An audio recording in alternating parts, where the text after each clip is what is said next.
Assalamualaikum warahmatullahi wabarakatuh. Waalaikumsalam warahmatullahi wabarakatuh. Selamat pagi anak-anak. Pagi, Bu. Gimana nih kabarnya hari ini? Udah pada sarapan belum? Sudah. Ada yang belum ya? Ya udah, untuk yang belum kita sarapannya pakai materi yang kita akan bahas. Oke, sebelum kita memulai pembelajaran hari ini, di sini siapa ketua kelasnya? Juna. Oke, boleh Arjuna dipimpin dulu doa. Oke teman-teman, sebelum kita mulai pembelajaran pada hari ini, pada baiknya kita berdoa terlebih dahulu. Doa mulai. Doa selesai. Oke, jadi materi yang akan kita pelajari hari ini adalah tentang sistem pencatatan persediaan menggunakan sistem perpetual. Nah, hari ini kita akan belajar mengenai pengertian persediaan, lalu ada pengertian sistem perpetual itu sendiri, lalu ada metode-metode yang digunakan, dan juga contoh perhitungan dari setiap metode. Oke, sebelum lanjut ke pembahasan berikutnya, di sini ada yang tahu nggak apa itu persediaan? Ya, Oke, boleh. persediaan itu kayak bahan-bahan yang digunakan dalam kegiatan operasional untuk dijual kembali, Bu. Oke, betul sekali. Ada yang mau menambahkan? Ya, Oke, boleh. kalau misalnya persediaan itu lebih ke stok barang atau produk dari perusahaan untuk operasional perusahaan itu atau enggak untuk dijual. Oke, jadi betul ya yang dibilang oleh teman-teman kalian bahwa persediaan atau inventory adalah stok barang atau bahan yang disimpan oleh perusahaan untuk digunakan atau dijual di masa depan. Nah, persediaan ini penting ketika kalian ingin membuka suatu usaha. Misalnya, kalian membuka usaha warung. Jadi kan kalian kalau misalnya mencatat persediaan, kalian jadi tahu nih stoknya sisa berapa. Nah, ketika kalian tidak mencatat persediaan, ketika ada pelanggan yang ingin membeli, ternyata stok tersebut habis, jadinya kan pelanggannya beli di toko lainnya, jadinya kalian kehilangan pelanggan. Maka dari itu, pencatatan persediaan ini penting ketika kalian ingin membuka suatu usaha.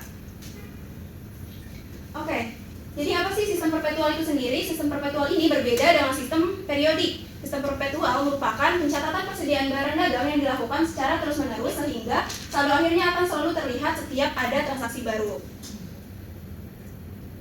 Nah, metode-metode yang digunakan dalam pencatatan persediaan ini ada 3 metode. Yang pertama, FIFO atau first in first out, lalu ada LIFO, dan yang ketiga adalah average. Tapi hari ini kita bahasnya fokus ke metode FIFO terlebih dahulu. Oke, apa sih metode FIFO itu?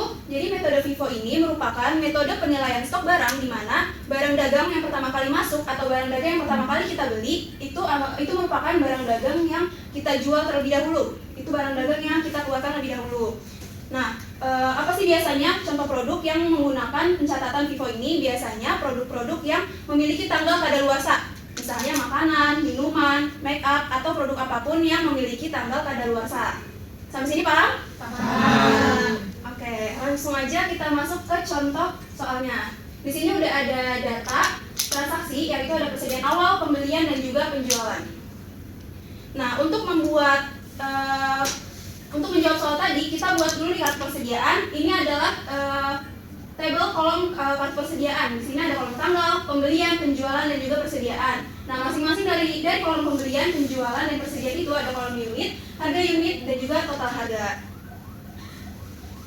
Oke, kita bahas satu persatu. Tanggal 2 Januari, persediaan awal sebanyak 200 unit seharga 9.500 per unit. Karena di sini persediaan awal, jadi langsung aja kita catat di persediaan sebanyak 200 unit dengan harga per unitnya itu 9.500 dan total harganya itu 1.900.000.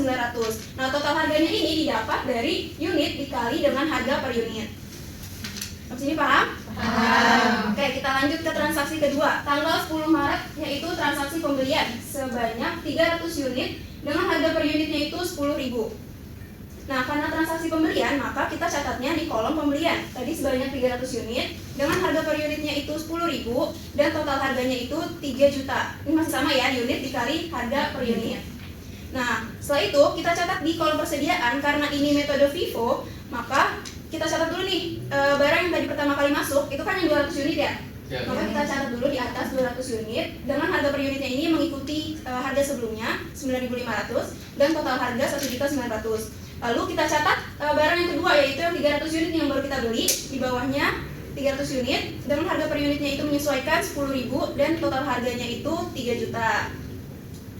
Oke, lanjut ke transaksi berikutnya tanggal 5 April yaitu transaksi penjualan sebanyak 350 unit. Nah, perlu kalian ingat ya, kalau transaksi penjualan ini untuk metode FIFO maupun LIFO itu yang digunakan bukan harga yang 12.000 ini, tapi harga persediaan sebelumnya. Kenapa? Karena harga 12.000 ini itu merupakan harga setelah kita memperoleh keuntungan, sedangkan kartu persediaan ini tuh gunanya untuk kita menghitung COGS atau harga pokok penjualan, yang dimana harga sebelum kita memperoleh keuntungan atau harga realnya gitu. Nah, lanjut, di sini kan kita menjual 350 unit ya. Karena metode FIFO, first in first out, tadi kan barang yang pertama kali masuk itu kan yang 200 unit. Makanya yang kita keluarin pertama adalah yang 200 unit. Kita catat di penjualan 200 unit dengan harga per unitnya mengikuti harga yang di sini 9.500 dan total harganya adalah 1.900.000.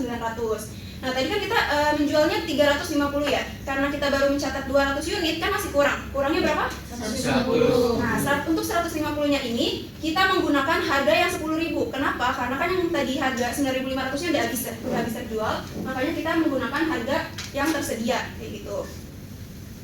Jadi 150 unit dikali 10.000 hasilnya adalah 1.500.000. Nah, untuk mencatat di kolom persediaan, karena kita melakukan penjualan, makanya kan kita mengeluarkan barang, jadinya tadi kan 200 unit ini udah terjual habis sebanyak 200 unit, jadinya udah habis, nggak ada nih yang harga per unitnya 9.500. Lalu yang untuk unit 300 ini sudah terjual 150 unit, makanya sisanya itu 150 unit dengan harga 10.000, totalnya adalah 1.500.000. Nah, begitupun untuk transaksi-transaksi penjualan dan pembelian berikutnya, menghitungnya itu sama. Sehingga kita peroleh harga pokok penjualan atau COGS-nya adalah sebesar 5.600.000. Jadi HPP ini diperoleh dari total harga yang ada di kolom penjualan. Oke, paham? Paham. Oke, dan persediaan akhirnya itu di sini kan persediaan akhirnya ada 50 unitnya. Makanya 50 unit dikali harga per unitnya sebesar Rp14.000. Jadi totalnya adalah Rp700.000. Itu merupakan persediaan akhir dari persediaannya kayak gitu. Sampai sini ada yang mau ditanya? Cukup. Oke, cukup sekian pembelajaran kita hari ini. Jangan lupa kalian pelajari lagi di rumah dan kalian pelajari juga metode-metode yang belum kita bahas, yaitu metode LIFO dan juga average yang akan kita bahas di minggu depan. Oke, sebelum kelas ini ditutup, ketua kelas boleh pimpin doa dulu. Sebelum kita mengakhiri pembelajaran hari ini, alangkah baiknya kita berdoa terlebih dahulu. Doa mulai. Amin. Doa selesai. Oke, terima kasih. Jangan lupa kalian Oke. Sebelum kita mengakhiri pembelajaran hari ini, alangkah baiknya kita berdoa terlebih dahulu. Doa mulai. Amin. Doa selesai. Oke, terima kasih. Jangan lupa kalian pelajari metode LIFO dan juga average yang akan kita bahas di minggu depan. Terima kasih. Wassalamualaikum warahmatullahi wabarakatuh.